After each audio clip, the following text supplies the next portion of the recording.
There are, in the meanwhile, a few hundred very, very good oriental hornbeams in Croatia, which are becoming more and more bonsai. This, as you know by now, is some of the best material in the world.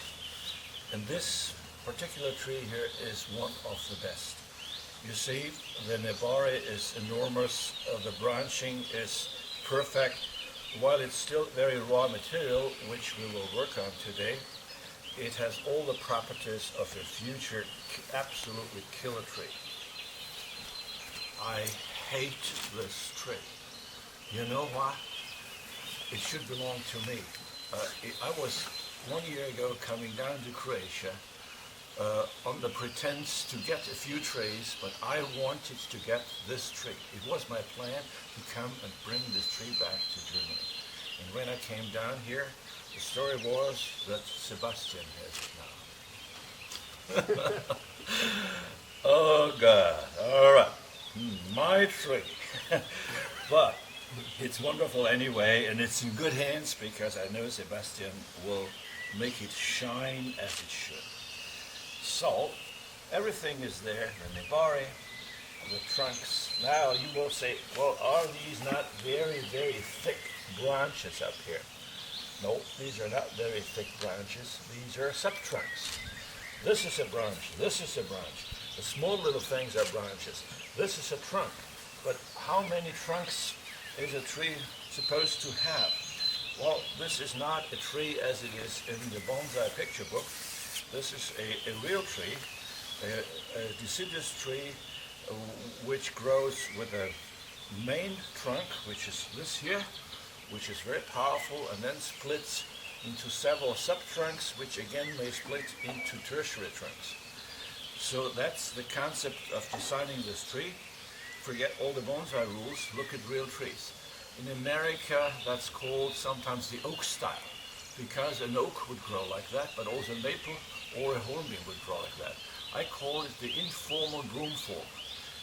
You know, the formal broom form has a very nice nebari, has a very straight trunk with some taper, and then this broom.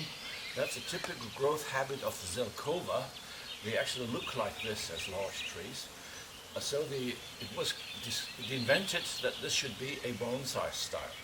Now, most people have seen these, and that is the broom form, or broom style as they call it. I prefer the broom form word. And anyway, nobody told them that there is something informally which does not exactly have a straight trunk and could be also a very fat trunk and does not have this formal broom, but looks like this, looks like a real tree, being always round, never a triangle, never having horizontal sort of branches, and never looking like a bonsai, but always looking like a real old deciduous tree, which is usually wider than it is high. It's that simple. So we will work on this today. Before you start even thinking about any crown, any wiring or so, you must do your homework. You must work on these stumps here. You must do, now is the time to use heavy power tools to get rid of this, and we will show you what we will do. If you think that you can cut this and this will be closed, and like the book tells you, a deciduous tree must not have big wounds, then you might as well forget this material. It will always have big wounds. So this, for example, will have a big wound. If you don't like it, you can cut it off here, so there will be a big wound here. Whatever you do, there will be a big hole. Forever, for the next 100 years. Fine. So, my theory is, if that's the case, then make it a main feature. Make it obvious that the hole is part of the design, and the art is in making a nice, interesting looking hole. We'll show you how that is done. So never make a round hole, like geometrically round, as the book tells you, so that it will close nicely. That's very silly on a tree like that. If anything, make a very irregular sort of a hole that even if it closes, you will have an irregular sort of wound that looks natural. nothing more unnatural than this wound, which obviously comes from a concave cutter. For the next 20 years you'll see or for 50 years you'll see the concave cutter. Okay, anyway, we want these holes and we like them. If you absolutely don't believe in this, if you believe in this Japanese philosophy of a deciduous tree being female, almost virgin kind of trees without any wounds, that's what they tell you. And many people believe that. They're brainwashed.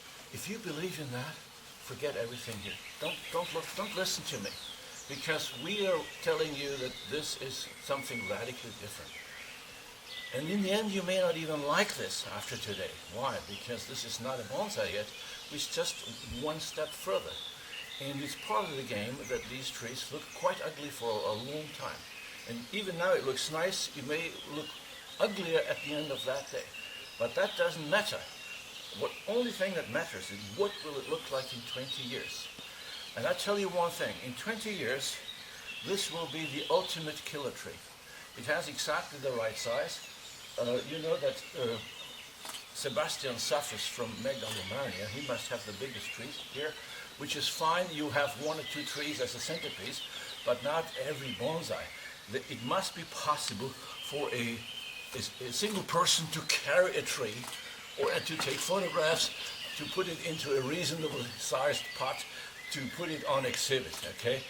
Or eventually you want to sell it. And you're not going to be able to sell a big tree that nobody can carry.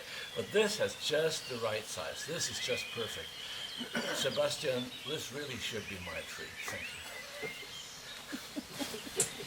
you. So this used to be this brilliant piece of material that I wanted and that Sebastian ruined in one afternoon. No, he wired that. Water helped him somewhat. It is not something that Sebastian is used to wire a tree 100%. I forced him to. I'm sorry, that's part of the academy. It's hard work, sheer hard work, but he did it. The first time I see a tree where everything is wired. Great. Okay, some of you who see the pictures of how we started out will say, well, it was nicer before. Yes, I know that. It's not that we are blind. I know that it did look nicer before. However, now it has a grand future. We have done all this deadwood carving here, which at the moment looks very brutal. But in about 5-10 years or even longer, that will look very natural. We do nothing. We will not preserve it. We will not put on anything on it. We'll let it rot. It will be hollow. We will brush it and it will look good. These branches, which look rather contrived, some of them, a bit of spaghetti sort of bending, will be okay after the wire's taken off, probably after a year or so. At home it stays on 2 years because I have a different climate. The branch will somehow straighten itself anyway, and a lot of new growth will come out of new shoots, and this will be very dense in 2 or 3 years. Then it will go into the final pot right away, which is about that size and about that depth, and this will be show ready in, let's say, 3 to 5 years, and it will be really good in 20 years. This will be one of the real brilliant trees. There's some others which are also very, very good, but this is clearly one of the better ones. So I congratulate Sebastian to this piece. That's really something to have. As we said in the beginning, this is not a multi-trunk. This is a big, big, fat deciduous tree which has an enormous main trunk, which is splitting into sub-trunks, which then are splitting into secondary and tertiary trunks, and then come the branches, which are then horizontal and even going down. Overall, we have a very roundish, never ever triangular, always round crown, which is wider than it is high. And that's a typical appearance of a very, very old deciduous tree, and this is what we want to show here. So I have to repeat this over and over again. There are people who think that this is terrible, that we have these holes. Well, can you then please tell me what else to do? How you think you want to fill these holes? It's impossible. or if it's possible, then it will look very silly. Anyway, if you don't like these holes, don't work with this kind of material. This is a different game we are playing here. This is not according to the Japanese dogma of a deciduous tree not having any wounds. This is a European style sort of tree which should have wounds. That's part of the game. It should look old, just like we actually do with conifers anyway. I mean, there's no doubt, there's no discussion whether deadwood is good or not. But a conifer without deadwood is just almost impossible nowadays. Okay, so the question is, what's the big difference to deciduous trees? And I think there is no big difference.